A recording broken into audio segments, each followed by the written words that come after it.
Hi hello నమస్తే నేను మీ సుమ ఈ వారం స్టార్టప్ వీక్ లో జాతీయ అంతర్జాతీయ దినోత్సవాలు ఏమేమి ఉన్నాయో చూసేద్దామా December 2 national pollution control day December 4 Indian navy day December 5 international soil day December 6 national micro oven day so చూసేసారుగా ఈ వీక్ స్పెషల్ డేస్ సో ఇంకెందుకు ఆలస్యం లెట్స్ స్టార్ట్ అవర్ ప్రోగ్రామ్ కాలుష్యం అత్యంత ప్రమాదకరం మరి అటువంటి కాలుష్యాన్ని ప్రకృతిలో భాగం చేసేస్తున్నది మనుషులే అందుకే కాలుష్యాన్ని నియంత్రించేందుకు ప్రభుత్వాలు సరికొత్త దారులను వెతికి కాలుష్య రహిత దేశంగా భారత్ను రూపుదిద్దాలని అనుకుంటున్నాయి మరి ఆ వివరాలేంటో చూసేద్దామా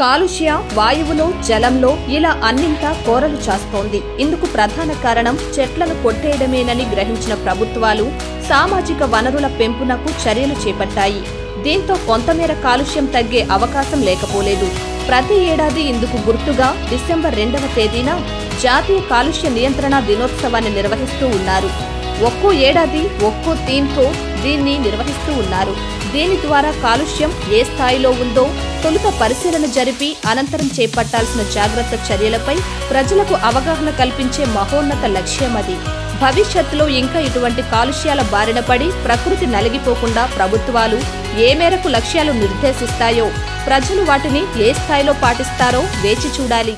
ఎయిర్ పొల్యూషన్ ఏదైతే మనం స్వచ్ఛమైనటువంటి గాలి పీలుస్తాం కాబట్టి అలా స్వచ్ఛమైనటువంటి గాలి నామ్స్ ప్రకారం 60 క్యూబిక్ మీటర్ పర్ గ్రామ్ ఉండాల్సి ఉండగా ఏలూరు కార్పొరేషన్లో ఒక లిటిల్ బిట్ కొద్ది శాతం ఎక్కువగా పొల్యూషన్ కనిపిస్తూ ఉంది అది 68 క్యూబిక్ మీటర్ పర్ గ్రామ్గా నమోదవుతుంది ఈ ఎక్కువగా ఉన్నటువంటి 8 cubic metre per gram air పొల్యూషన్ని తగ్గించాల్సినటువంటి బాధ్యత మనందరి మీద ఉంది దీనికి సంబంధించి ప్రధానంగా ఎయిర్ పొల్యూషన్ అయ్యేటువంటి అవకాశాలు ఉన్నటువంటి ప్రాంతాలు ప్రత్యేకించి ఈ మన పట్టణంలో ఉన్నటువంటి రహదారుల్లో ఎక్కడైతే ఈ ట్రాఫిక్ సిగ్నల్స్ ఉంటాయో ఈ ట్రాఫిక్ సిగ్నల్స్ ఉన్నటువంటి ప్రాంతాల్లో 2-3 నిమిషాల పాటు వెహికల్స్ అన్నీ కూడా రన్నింగ్లో ఉండటం మూలంగా వచ్చేటువంటి సైలెన్సర్ నుంచి వచ్చేటువంటి ఈ పొల్యూషన్ అంతా కూడా గాల్లో కలిసి పొల్యూట్ అయ్యే అవకాశం ఉంది కాబట్టి సాధ్యమైనంత వరకు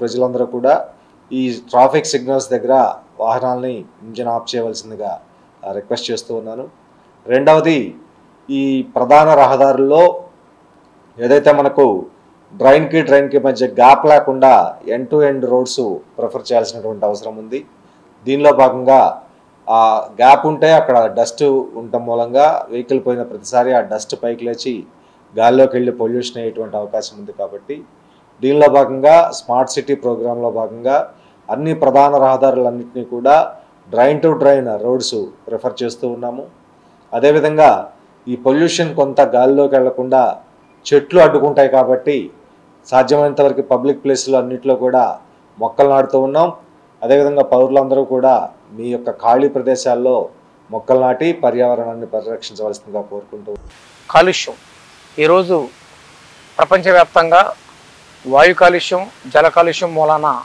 అనేక రకాల కొత్త రోగాలు వ్యాపించడంతో ప్రజలు చాలా ఇబ్బంది పడుతున్నారు దీన్ని నియంత్రించడం కోసం కేంద్ర రాష్ట్ర ప్రభుత్వాలు సామాజిక వన విభాగంగా మొక్కలు నాటడం రకరకాలైన కార్యక్రమాలతోటి ఈ కాలుష్య నియంత్రణ చేయడం కోసం ప్రయత్నం చేస్తూ ఉన్నాయి దీంట్లో ప్రజలందరూ కూడా బాధ్యతగా భాగస్వాములు అయ్యి ఈ జల వాయు కాలుష్యాన్ని మన చేతనైనంత మట్టుకు బాధ్యతగా అందరూ కూడా ఈ కాలుష్య నియంత్రణలో పాల్గొనాలని చెప్పి కోరుతూ ఉన్నాం అలాగే ప్రతి సంవత్సరం కూడా డిసెంబర్ 2వ తారీఖున జాతీయ కాలుష్య నియంత్రణ దినోత్సవాన్ని మనం పాటిస్తూ ఉన్నాం దీనిలో భాగంగా ప్రతి ఒక్కరు ముఖ్యంగా విద్యార్థులు యువత చిన్ననాటి నుంచే మొక్కలు నాటడం నీటిని కాలుష్యం కాకుండా చూడటం అనేది బాధ్యతగా తీసుకుని నిర్వర్తించినట్టయితే ఈ రోజున మనం ఈ కరోనా లాంటి వైరస్ బారిన పడుకోకుండా మనల్ని మనం సంరక్షించుకోవడానికి ఒక అవకాశం ఉంటుంది అదేవిధంగా ఈ కాలుష్యం మూలాన జరిగేటటువంటి ప్రాణ నష్టాన్ని కూడా మనం కాపాడినట్టు ఉంటుంది. ప్రత్యేకంగా మనం చూస్తూ ఉంటే ఈరోజు దేశ రాజధాని ఢిల్లీలో కూడా జనజీవనమే చాలా ఇబ్బందికర పరిస్థితుల్లో మనం చూస్తూ ఉన్నాం. ఈ విధంగా వాయు కాలుష్యం, జల కాలుష్యాన్ని మన వంతు బాధ్యతగా ప్రజలందరూ కూడా నిర్వర్తించి దీనిని సక్రమంగా పొల్యూషన్ లేకోకుండా చేసుకోవడం కోసం ప్రయత్నం చేయాలని చెప్పి ప్రభుత్వాలు అవగాహన కల్పిస్తున్నాయి. ఈ అవగాహన కార్యక్రమంలో భాగంగా ప్రభుత్వాలు చేసేటటువంటి ప్రతి కృషిలోనూ కూడా మనందరం భాగస్థులం అయ్యి ఈ కాలుష్య నియంత్రణ చేపట్టాలని చెప్పి అందరికీ తెలియజేస్తాం. ధన్యవాదాలు. భూభాగం ఉన్న వైపు శత్రువుల నుండి దాడి ఎదురైతే ప్రతి దాడి చేసేందుకు ఆర్మీ సిద్ధంగా ఉంటుందని మనకు తెలుసు. కానీ సముద్ర మార్గం ద్వారా శత్రువులు దాడి చేస్తే దాన్ని ఎదుర్కొనేందుకు నౌకాదళం ప్రతి దాడి చేస్తుందని మరి ఎంతమందికి తెలుసు? ఇందుకు గుర్తుగా నేషనల్ నేవీ డే కూడా చేస్తుంది మన ప్రభుత్వం. మరి ఒకసారి ఆ విశేషాలను కూడా చూసేద్దాం. భారత నౌకాదళం ఇలా చెప్తే తెలియకపోవచ్చేమో కానీ నేవీ అంటే మాత్రం తక్కువ గుర్తొచ్చేస్తోంది. వారు చేసే అనేక విన్యాసాలు, సాహసాలు, భారత నౌకాదళ బాధ్యతలు సముద్ర సరిహద్దును కాపాడడం, ఓడరేవుల్ని సందర్శించడం ద్వారా అంతర్జాతీయ సంబంధాలను విస్తరించడంలో ఈ వ్యవస్థ అత్యంత ముఖ్య పాత్ర పోషిస్తూ ఉంటుంది. దానికి గుర్తుగా ప్రతి ఏడాది డిసెంబర్ 4వ తేదీన నేషనల్ నేవీ డేని ఘనంగా నిర్వహిస్తూ ఉంటారు. ఈ రోజున నౌకాదళ సిబ్బంది చేసే విన్యాసాలు అబ్బరపరుస్తూ ఉంటాయి. ఒక నివేదిక ప్రకారం 58,000 మంది సిబ్బంది, విమాన వాహక నౌక, పెద్ద రవాణా ఓడ, 15 యుద్ధ నౌకలు, 8 గైడెడ్ మిస్సైల్ డిస్ట్రాయర్లు, 24 కొర్వెట్టెలు, 13 సంప్రదాయ జలాంతర్గాములు, 1 అణుదాడి జలాంతర్గామి, 30 పెట్రోల్ ఓడలు, వివిధ సహాయక నౌకలు మొదలైనవి భారత నావికా దళంలో భాగమేనట.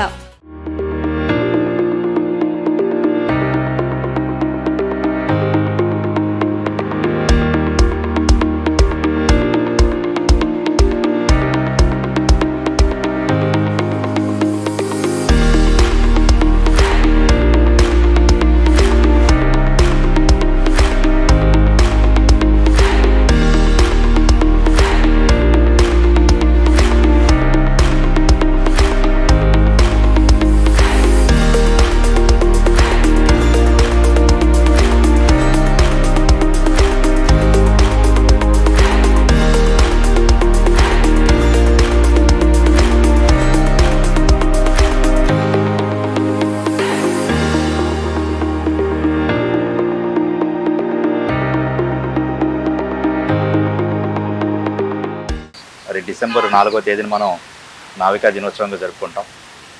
నౌకాదళం అంటే మన దేశానికి వెన్నెముక లాంటిది. మరి అంతర్జాతీయ సరిహద్దులను కాపాడటం, మన దేశ సరిహద్దులు, మన సముద్ర సరిహద్దులను కాపాడటం, కాపలా గాయటం, అదేవిధంగా మిగతా వివిధ దేశాలతో మంచి సత్సంబంధాలు నెలకొల్పేలాగా చేయటం, వాణిజ్యపరంగా పోర్టులను రక్షించడం, ఆ పోర్టుల నుంచి సక్రమంగా రవాణా జరిగేట్టు చూడటం, ఇవన్నీ కూడా నావికాదళంలో భాగంగా ఉంటాయి. అంతేకాకుండా మరి నావికులు అంటే నావికాదళంలో పనిచేసేటువంటి నేవీ పర్సన్స్ అంటే మామూలు వ్యవహారం కాదు. అది ఎంతో ధైర్య సాహసాలతో చేసేటువంటి కార్యక్రమాలు. దేశ రక్షణే ప్రధానంగా ఉంటుంది వాళ్ళ ఉద్దేశం అంతా కూడా. మరి ఇందులో నెలల తరబడి సముద్రాల్లో ఉంటూ, మరి కుటుంబాలకు దూరంగా ఉంటూ, వాళ్ళు దేశాన్ని దృష్టిలో పెట్టుకుని, దేశ భద్రతను దృష్టిలో పెట్టుకుని సేవ చేస్తూ ఉన్నారు. వాళ్ళందరికీ కూడా మనం చాలా కృతజ్ఞతతో ఉండాల్సినటువంటి అవసరం ఉంది. వాళ్ళు చేసేటువంటి సేవ దేశానికి సేవే ఉద్యోగం కాదు, అది సేవ చేస్తున్నారు దేశం రక్షించడంలో.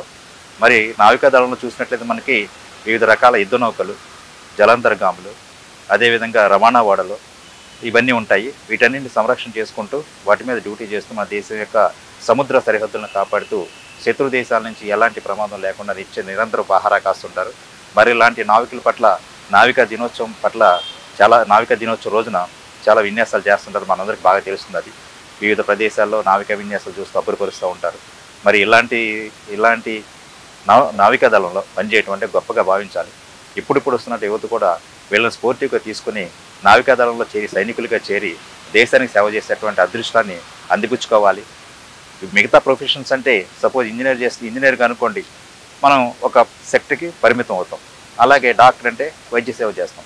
కానీ ఇలా నేవీలో సైన్యంలో పనిచేయటం అంటే దేశాన్ని అంతా మనం రక్షిస్తున్నామనేటువంటి ఒక పెద్ద సాటిస్ఫాక్షన్ ఉంటుంది, జాబ్ సాటిస్ఫాక్షన్ ఉంటుంది, దేశానికి సేవ చేస్తున్నాం అనేటువంటి ఒక గొప్ప ఫీలింగ్ ఉంటుంది. మరి ఈ విషయంలో మనమంతా కూడా వాళ్ళకి సహాయ సహకారాలు అందిస్తూ వాళ్ళ గొప్పతనాన్ని మనం అర్థం చేసుకుంటూ, మన చాలామంది యువత కూడా ఇలాంటి నావికా దళాల్లోనూ సైనిక వర్గంలో చేరి మన దేశానికి సేవ చేయవలసినటువంటి ఆవశ్యకత చాలా ఉందని చెప్పేసి తెలియజేస్తూ మరి ఈ రోజున డిసెంబర్ 4 నావికా దినోత్సవం సందర్భంగా మన భారతదేశ నావికా దళానికి మొత్తం అందరికీ కూడా నా సెల్యూట్ తెలియజేస్తూ యువత కూడా అటువైపు పయనించాలని, యువత కూడా నేవీలో జాయిన్ అయ్యి దేశానికి సేవ చేయాలని చెప్పేసి మనస్ఫూర్తిగా కోరుకుంటూ థ్యాంక్ యూ. నేల నీరే జీవనాధారం మనకి. వాతావరణ మార్పుల వల్ల కరువు, వరదలు, అధిక ఉష్ణోగ్రతలు విరుచుకుపడుతున్న నేపథ్యం ఇది. దీనంతటికి ప్రధాన కారణమేంటో తెలుసా? మనం నేల తల్లిని కలుషితం చేసి పడేస్తున్న పరిస్థితి. మరి ఆ వివరాలేంటో తెలియాలి అంటే ఈ వీడియో చూడాల్సిందే. మనందరికీ వాలంటైన్స్ డే గురించి తెలుసు గాని ప్రపంచ నేల దినోత్సవం అనేది ఒకటి ఉంటుందని తెలియదు. ఎందుకంటే దీని గురించి అంతగా ప్రచారం జరగట్లేదు కాబట్టి. కానీ ఇది చాలా ముఖ్యమైనది. మనం జీవించేందుకు నేల కావాలి, ఆహారం పండేందుకు నేల కావాలి. నేల లేనిదే మనం లేము. అలాంటిది నేలకు మనం తగిన ప్రాధాన్యం ఇస్తున్నామా, నేలను పట్టించుకుంటున్నామా అన్నది పెద్ద ప్రశ్న. ప్రపంచమంతా ఇదే పరిస్థితి. మనుషులు నేల నుంచి అన్ని పొందుతున్నారు, కానీ ఆ నేలను నాశనం చేస్తున్నారు. భూమి కాలుష్యం, పురుగు మందులు, యుద్ధాలు, ఇలా ఎన్నో అంశాలు నేలను పనికి రాకుండా చేస్తున్నాయి. కూర్చున్న కొమ్మని నరుక్కోవడం అంటే ఇదే కదా. ఈ సమస్యల్ని ప్రస్తావించేందుకు ఉన్నదే ప్రపంచ నేల దినోత్సవం. భూగోళంపై 3 నీరే ఉంది, భూమి ఉన్నది 1 అదీ కాక ఈ విశ్వంలో మనం జీవించేందుకు ప్రస్తుతానికి ఉన్న ఒకే ఆప్షన్ భూమి. అంటే అది అమూల్యమైనది. దాన్ని కాపాడుకోవడం మనందరి బాధ్యత. దీనిపై అవగాహన కలిగించేందుకే ఏటా డిసెంబర్ 5న ప్రపంచ నేల దినోత్సవాన్ని నిర్వహిస్తున్నారు.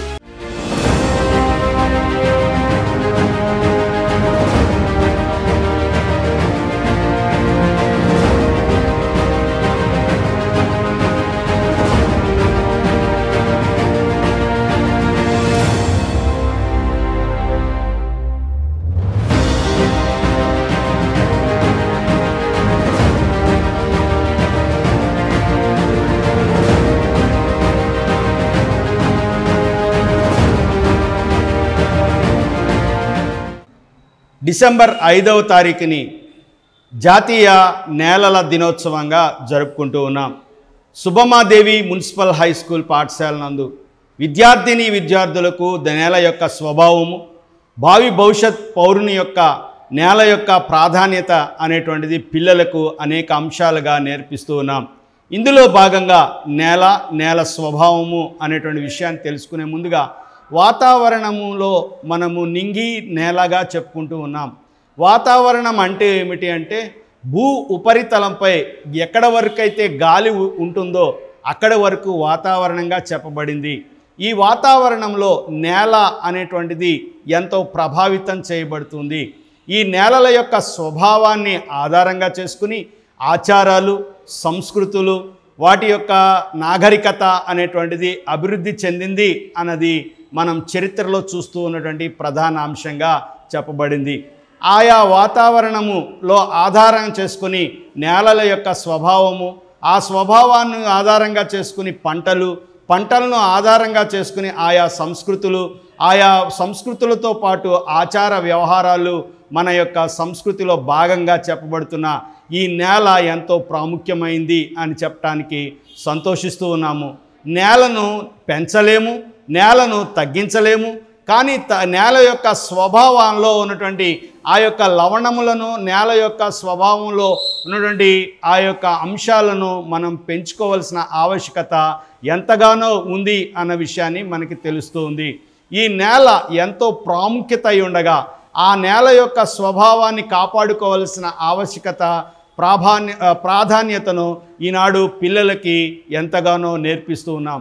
పాఠ్యాంశాలుగా ఈ యొక్క నేల యొక్క క్రమక్షయము అనే పదాన్ని మనం చూస్తూ ఉన్నాం. నేల యొక్క క్రమక్షయము అంటే క్రమముగా క్షయమైపోవడం అనేటువంటి దాన్ని గాలి వలన, నీటి వలన అనేటువంటి విషయాన్నితో పాటు రసాయన పదార్థాలు ఆ యొక్క పంటలపై ప్రభావాన్ని చూపిస్తున్నాయని చెప్పడానికి ఏ విధమైన సందేహం లేదు అని చెప్తూ ఉన్నాం.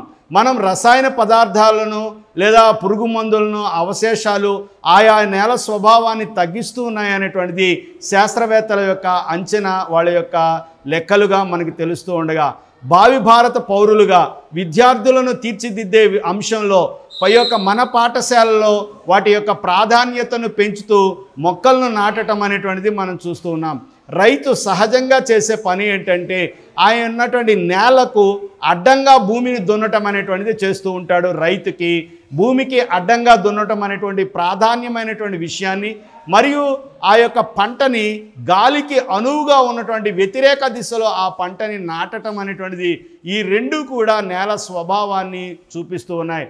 ఈ నేలను క్రమక్షయం లేకుండా ఈ యొక్క రసాయన పదార్థాలు కలిగి ఉండి ఆ మృతికా క్రమక్షయం లేకుండా ఉండాలి అంటే క్రొత్తగా ఇప్పుడు కనుగొనేటువంటి అంశం ఏంటంటే జీవామృతము అనేటువంటి ఒక సహజ సిద్ధమైనటువంటి ఎరువుని వాడటం చాలా సంతోషనీయము, చాలా హర్షణీయమైనటువంటి విషయాన్ని పిల్లలకు ప్రాధాన్యతను తెలియపరుస్తూ ఉన్నారు.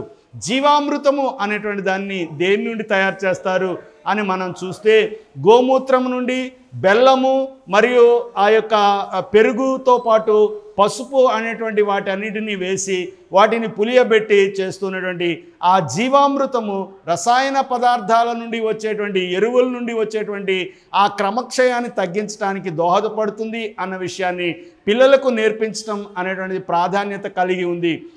జాతీయ నేలల దినోత్సవంగా ఈ యొక్క సుబ్బమ్మాదేవి మున్సిపల్ హై స్కూల్ పాఠశాలలో విద్యార్థులకు నేర్పించడమే కాదు, వాళ్ళ యొక్క పరిసరాల్లో మొక్కలు పెంచడం, మొక్కలతో పాటు వాళ్ళ యొక్క సహజ వనరులను పెంపొందించే రీతిగా కాలుష్యాన్ని తగ్గించేటువంటి ఆ యొక్క అంశాలను పిల్లలకి నేర్పించడం ప్రాధాన్యత కలిగి ఉందని చెప్పడానికి సంతోషిస్తూ వృక్షో రక్షిత రక్షితహి అనేటువంటి విషయాన్ని మనం జ్ఞాపకం చేసుకుంటూ వాటి యొక్క ప్రాధాన్యత ఎరిగిన వారిగా మనమందరం కలిసి ఆ యొక్క జాతీయ నేలల దినోత్సవం నాడు మన యొక్క సహజ సిద్ధమైనటువంటి నేలని మనం కాపాడుకుందాం, మొక్కలు నాటుదాం, వృక్ష సంపదను పెంచుదాం, దానితో పాటు జీవామృతాన్ని వాడదాం, దానితో పాటు ఆర్గానిక్ పంటలు అనేటువంటివి ఏవైతే ఉన్నాయో అవి ఎంతో దోహదపడుతున్నాయనేటువంటి నినాదాలను మన చుట్టుప్రక్కల వాళ్ళందరికీ చేరవేద్దాం.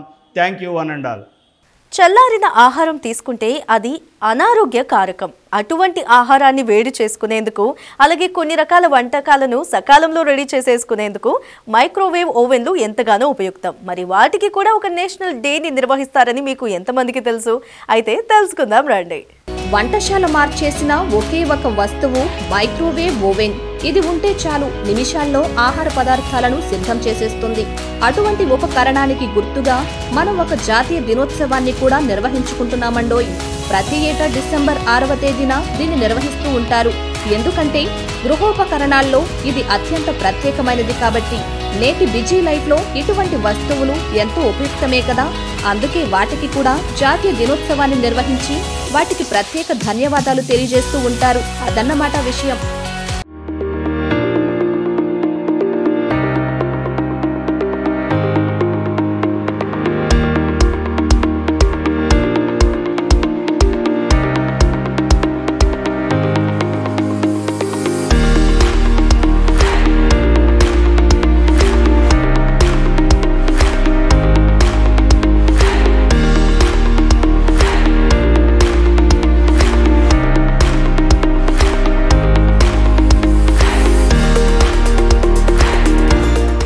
ఇదండి ఈ వారం స్టార్టప్ వీక్. చూసి ఎంజాయ్ చేయడంతో పాటు కొంచెం నాలెడ్జ్ గెయిన్ చేశారు కదా. మరిన్ని అప్డేట్స్ తో నెక్స్ట్ వీక్ లో కలుద్దాం. అంతవరకు సెలవు, నమస్కారం. This is Suma.